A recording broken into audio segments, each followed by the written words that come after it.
欢迎来到星星频道，请点击订阅并关注，获取最新资讯。湖南卫视上线王鹤棣、李沁浪漫邂逅，咸鱼飞升表演出彩。湖南卫视这次真是下了重注，咸鱼飞升直接被当成2026年仙侠赛道的第一枪来打。还没开播，王鹤棣、李沁的名字就已经把热搜点亮了好几轮。相关片段在各个平台来回刷，观众一边嚷嚷剧荒严重，一边又集体把期待值拉到天花板。核心原因其实很简单，这不是一部单纯靠造型、滤镜、抠图撑着的仙侠剧，而是走反套路加演技拉满路线，主创摆明了要靠表演和人物说话。而王鹤棣、李沁这两个组合刚好都交出了比自己过去作品更高级的一版答卷。先说王鹤棣，以前大家提到他，第一反应都是《苍兰诀》里那种外放、锋利、疯批感拉满的古装贵公子。这次咸鱼飞升，他直接来了个角色维度的180度拐弯送前击，一个前世卷到极致，最后被内卷吞噬的修仙卷王，重生之后却只想躺平种田。当个佛系咸鱼，他不想再拼，不想再争，只想活明白。这种设定本身就很极端，但真正难的是，你得让观众同时相信这两条人生都是同一个灵魂走出来的，而不是像在看两个完全无关的角色。从参考片段看，他把这点吃得很透。前世的送前击，他一个眼神扫过去，里面是锋利，是执念，是疲惫，是算计，连身体状态都是紧绷的，像一根随时会断的弦。你可以从他站姿、肩线看出那种活在高压线上的人，时时刻刻在盘算下一步如何更强。到了重生之后，整个人完全松了，走路姿势都变成松松垮垮，动作有明显的慵懒拖沓感。但不是演戏式的装散漫，而是那种看开了不想再被世界拖着跑的松弛。特别是镜头扫到他在田埂间晃悠的时候，你会下意识觉得他是真心在享受这一点点普通日常，而不是在等剧情推进。更令人叹服的是，他这次明显控制住了情绪的外放，开始玩细节，比如回忆前世的痛苦，没有咆哮，没有大哭，只是眼底光一暗，语气稍稍一顿，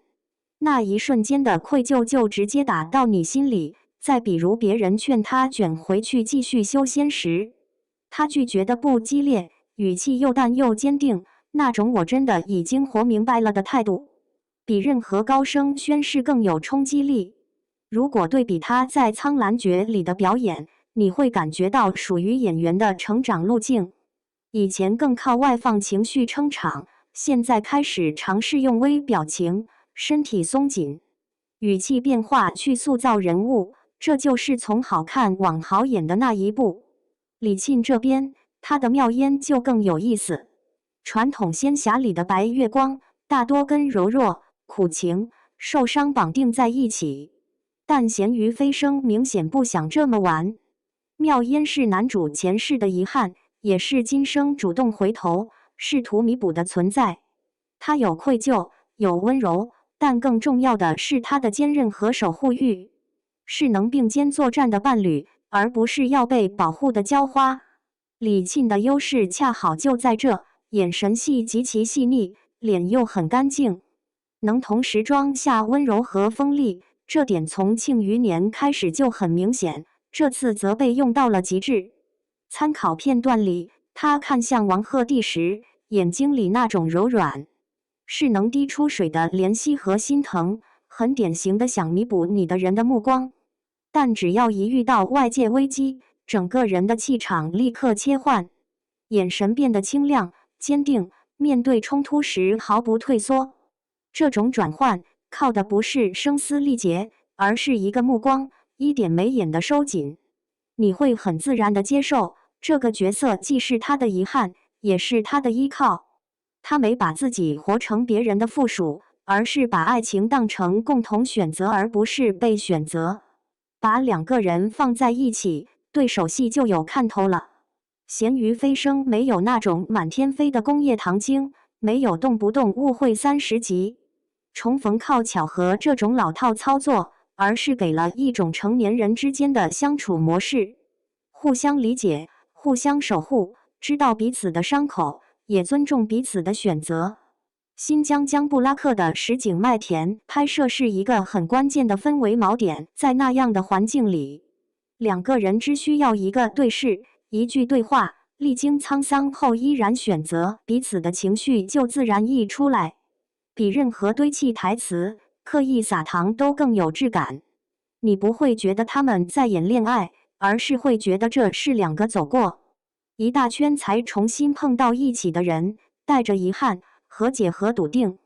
配角这边其实也在给整部剧的演技底盘加码。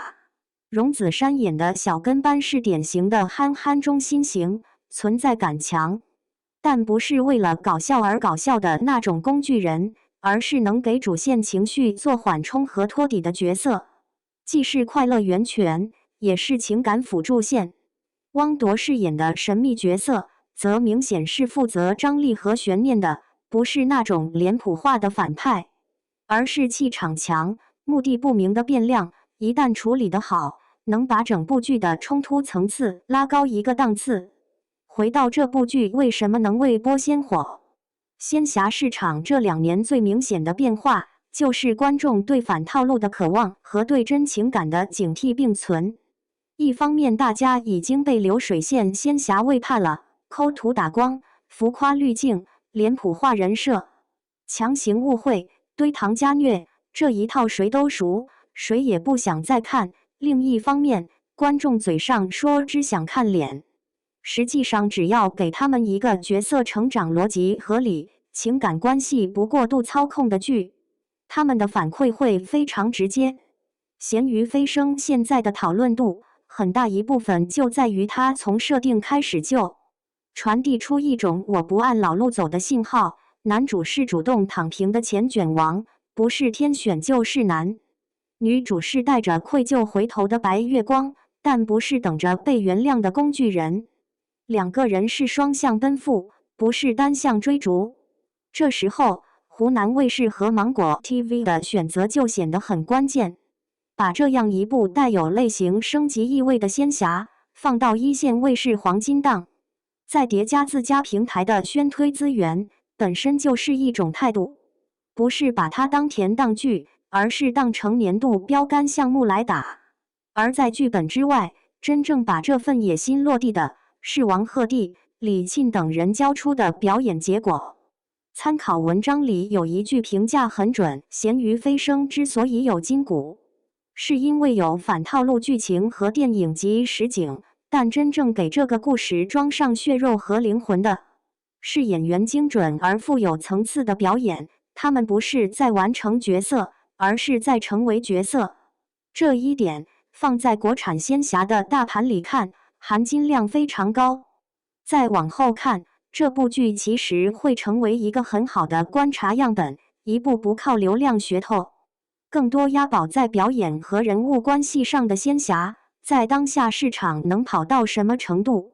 观众会不会用收视、播放量、讨论度去回应这种尝试？平台会不会在数据反馈不错的情况下继续投入类似项目？演员能不能通过这部剧完成从古偶脸到演技派的标签迁移？这些问题都很现实，而答案很大程度上就系在他们那些麦田里的对视，那些看似很淡的拒绝，那些眼底光暗下去的一瞬间里。所以，如果你最近正好剧荒，又刚好已经对那种模板化仙侠审美疲劳，可以把咸鱼飞升先锁上湖南卫视和芒果 TV， 等它一开播，边嗑王鹤棣、李沁的双向奔赴，边看一看，当一个佛系咸鱼遇上一个带着遗憾回头的白月光，他们能把国产仙侠的天花板再往上顶一小块吗？你最想先看到的是他们和解前的那场对峙，还是在麦田里那场什么都不说，但什么都已经说清楚的对戏？